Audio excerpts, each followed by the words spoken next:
2022 წლის მასწავლებელი სასერტიფიკაციო გამოცდები ფიზიკაში, ამოცანა ნომერი 7. რისი ტოლია ნახანზე გამოსახული ძალების ტოლქმედი ძალის მოდული, თუ თითოეული შესაკრები ძალის მოდულია F-იო და α კუთხე 30 გრადუსიო. მესამე და მეექვსე ძალები მიმართულია ჰორიზონტალურად, ხოლო პირველი და მეხუთე ძალები ვერტიკალურად მოახსენეს. აგით ახლა მოდით მოცემულობა დავწეროთ პირველ რიგში, რა გვაქვს მოცემული? მოცემული გვაქვს, რომ ეს ძალების სიდიდით ერთმანეთის ტოლია, ესე იგი F1 უდრის F2-ს უდრის F3-ს უდრის F4 უდრის F5 უდრის F6 და ეს თავის მხრივ უდრის F-ს. ამასთან გითხრეს, რომ კუთხე ალფა ტოლი არის 30 გრადუსისო და გვეკითხებიან ტოლქმედ ძალას F ტოლქმედს. ტოლქმედი ძალის მოდულს. ტოლქმედი ძალის მოდულს, კი ბატონო. აი ესე იგი პირველ რიგში ჩავწეროთ F ტოლქმედი რის ტოლი იქნება, ვექტორული ტოლობა ჩავწეროთ. F ტოლქმედი ვექტორულად ტოლი იქნება ყველა ძალთა ჯამის. ესე იგი F1 დამატებული F2 დამატებული F3 დამატებული F4 დამატებული F5 და დამატებული F6. აქ ახლა მოდით დავაკვირდეთ, ესე იგი ნახას აქ ჩვენ რა სიტუაცია გვაქვს.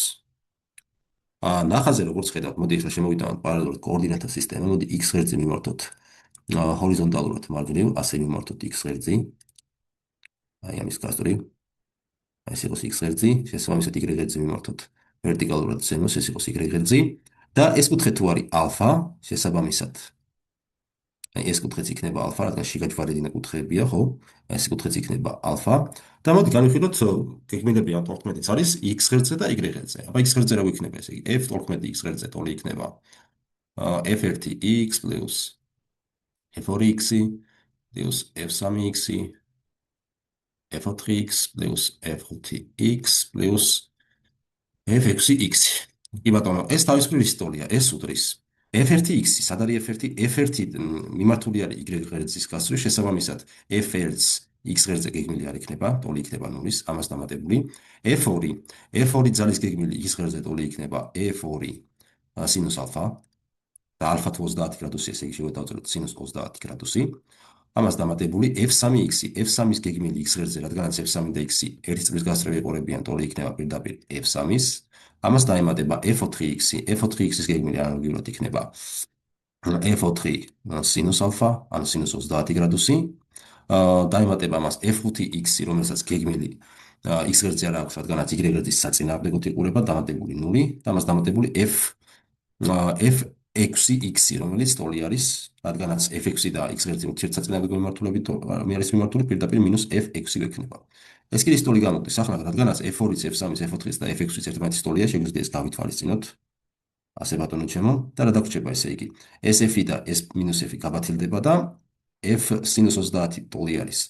სინუს 30-ზე 1/2, ესე იგი რჩება F მეურედი. ამას დამატებული F სინუს 30 გრადუსი, ესეც ანალოგიურად F მეურედის ტოლია.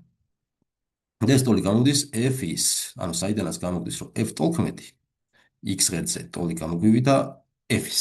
ახლა გადავიდეთ y ღერძზე. მოდით ახლა y ღერძზე დავაგეგმოთ ტოლქმედი ძალა. F ტოლქმედი y ღერძზე ტოლი იქნება F1y პლუს F2y პლუს F3y პლუს F4y, უაცრავად, აქ გვინდა F4y პლუს F5y პლუს F6y და ეს უდრის ახლა. დავიწყოთ, ესე იგი F1y, F1 და y ღერძზე ერთი წლის გასწვრივ არის, შესაბამისად პირდაპირ F1 გვექნება აქ, დამატებული F2, სად არის F2? F2-ის გეგმილი y ღერძზე იქნება F2 კოსინუს ალფა, ანუ კოსინუს 30 გრადუსი, რადგან ალფა 30 გრადუსია უკითხეს. დამატებული ამას F3, სად არის F3? F3 იყურება x ღერძის გასწვრივ, შესაბამისად y ღერძზე გეგმილი არ იქნება. დამატებული F4y, F4y-ის გეგმილი არის y ღერძზე F4 კოსინუს ალფა, მაგრამ F4 კოსინუს ალფას გეგმილი და y ღერძი ურთიერთსაწინააღმდეგოდ არის მიმართული, ამიტომ ამას გამოაკლდება, ხო, გამოაკლდება F4 კოსინუს ალფა, ანუ კოსინუს 30 გრადუსი და F6y-ს y ღერძზე შესაბამისად გეგმილი არ იქნება. დამატებული 0. ნუ რა გამოგვივიდა ახლა ჩვენ? აქაც F1, F2, F4 ერთმანეთის ტოლია, შესაბამისად ამ ინდექსს მოუშვით, შეგვიძლია მოუშალოთ, რადგანაც ყველა F-ის ტოლია და ეს F და ეს მინუს F ერთმანეთს არა ვაცრავად, ეს F და რომელიღაც ხوار გამოგვჭა, ახლა ჩვენ F5y ჩვენ გამოგვჭა, ხო? კი ბატონო, ესე იგი აქ F5y f5y გამოგჩენი აქ. f5y-ის გეგმილი გამოგჩა, ეს არის -f, f5, ანუ -f დამატებული fxy, რომელიც ნულის ტოლია. ასე ბატონო ჩემო.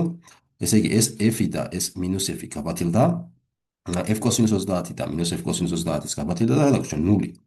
აჰა, ესე იგი, თუ ჩვენ გამოგვივიდა f ტოლქმედი x ღერძზე f-ის ტოლი და f ტოლქმედი y ღერძზე გამოგვივიდა 0-ის ტოლი, მაშინ f ტოლქმედი ეს მოდული ტოლი იქნება კვადრატული ფესვი f ტოლქმედი x-ის კვადრატს დამატებული f ტოლქმედი y-ის კვადრატი.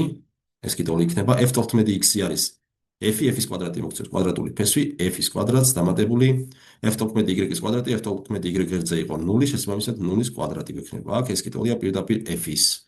ანუ საბოლოოდ ჩვენ თუ დავწერთ პასუხს, გამოგვხსნია ჩვენ რომ ტოლქმედი ძალის მოდული ტოლია პირდაპირ f-ის. კი ბატონო, ეს კი არის პასუხი G. პასუხი G, კი ბატონო.